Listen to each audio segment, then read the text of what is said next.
Alrighty, coming up on this now. Terror watch lists could start expanding. A new report revealing it is now easier to add a name to a terrorist watch list. Just one tip from just one credible source, reportedly enough to have a name placed on the list. Will this really improve the government's ability to stop terror is the question. Let's bring in Jamie Smith now, former CIA counterterrorism and CEO of SCG International. Okay, Jamie, first of all, let's go here. What was the thinking behind all this? If they do have access to this information, who has the access? How quickly can they act on that information? And really, why now? Afternoon, Artel. Good to be with you. The Abdul Muttalib's attempt to allegedly bomb Flight 253, the Northwest flight, last year, caused the administration's interpretation and even their application of the watch list to shift a bit.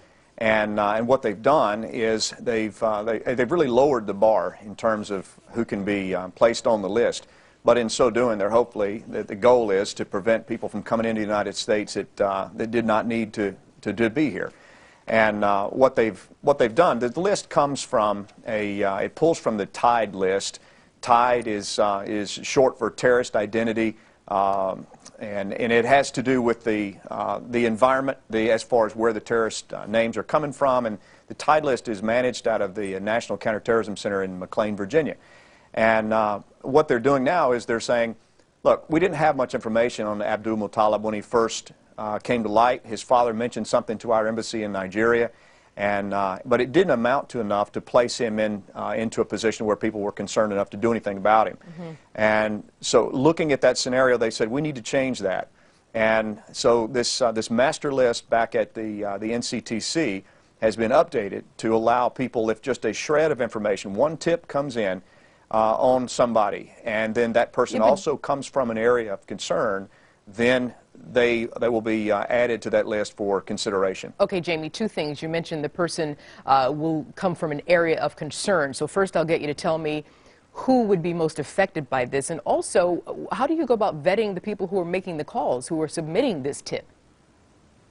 Right. Well, the folks that would be most affected by this are going to be the adjustments that have been made are, I mean, it covers people that are foreign, international travelers coming to the United States. And, this particular adjustment that they've made is going to target younger people and folks coming from third, fourth, and fifth world countries.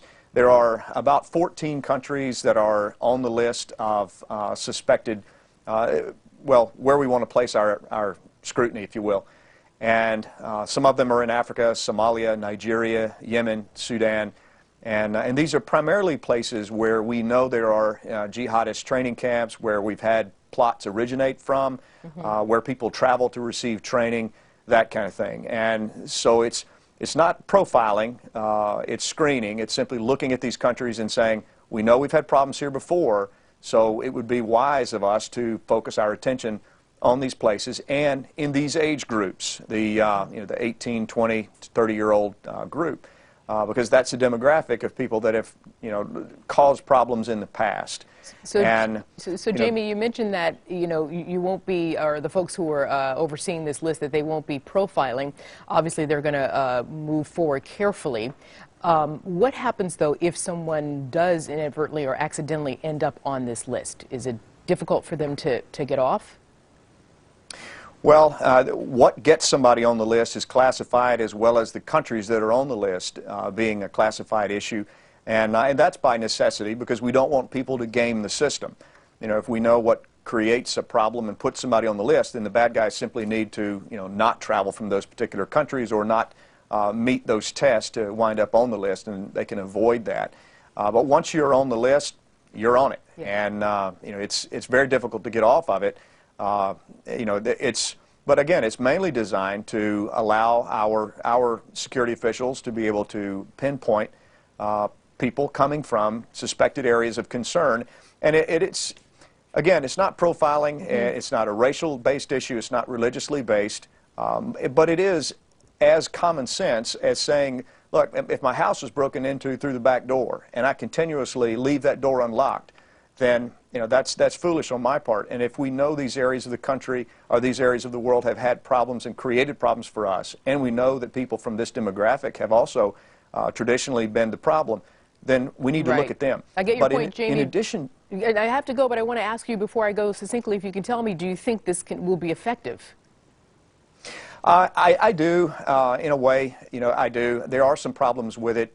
It could potentially scoop up a lot of people that are innocent, just travelers to those areas. But I think the benefit outweighs that because not only is it going to focus on those particular countries and that demographic, but we're also going to also randomly screen people from all over the world that are coming into the United States. So I believe ultimately as they roll out the new TIDE system in January this next month, that it'll tighten security up even further, and it should be a positive thing for us. All right. Well, let's hope so. Jamie Smith, thank you very much. Good to be with you again.